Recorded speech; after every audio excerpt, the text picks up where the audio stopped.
When I was a kid, the options I had at home for entertainment were pretty limited. Now don't get me wrong, I was fortunate to have a bunch of different video games to play, but we didn't have cable TV or internet at my house until around the time I started middle school. But you know who had both of those things? My grandma. My grandma's house was like a mini vacation every time I went there. A maxed out snack cupboard, a computer with internet to browse the web and play flash games, and cable TV to watch as many cartoons as my brain could handle. On top of that, she had a pool for the summertime and the coolest basement I've ever had the pleasure of basementing in. I'd watch SpongeBob, The Fairly Odd Parents, Codename Kids Next Door, The Grim Adventures of Billy and Mandy, and occasionally I'd stray away from the cartoons and see what else was on, and somehow ended up watching a movie that I probably shouldn't have been watching. Bro. Do it. Dude. Put your hands on it. You're disgusting. Touch it. This isn't Malcolm in the Middle. Yes, I saw Frankie Muniz's face in the preview and thought that it was Malcolm in the Middle, and boy was I wrong.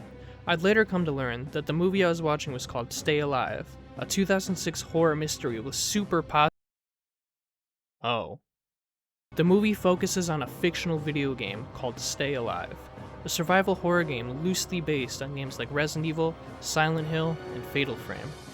A group of friends play the game that's currently in beta testing and find out that if you die in the game, you die in real life. When I was younger, I thought the game looked super fun to play, and as a fan of Resident Evil all the way back then, the idea of playing an unreleased version of Resident Evil was super cool to me. The gameplay was co-op, with each character wielding unique weapons and abilities. Upon rewatching it for this video, it's not as bad as the critics say, and if you're a fan of survival horror games, it's definitely worth a watch. Yeah, you going, bro? Just trying to figure it out, man. Despite the movie being about a video game, they never ended up making a Stay Alive video game, despite there being rumors. There was, however, a game made a few years prior, very similar to the Stay Alive video game. It's called Obscure. The game came out around the same time period and shares many similarities to the Stay Alive game. The graphics and overall atmosphere remains relatively the same.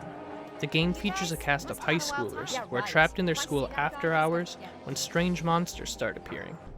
Similar to the movie, the characters in Obscure have permadeath, so if you die, they're done.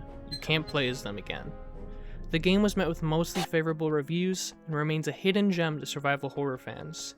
The co-op functionality makes for a great time as well. To make things even more confusing for you, Obscure the game was actually heavily inspired by a movie that came out before Stay Alive. The movie is called The Faculty and shares a very similar premise to Obscure.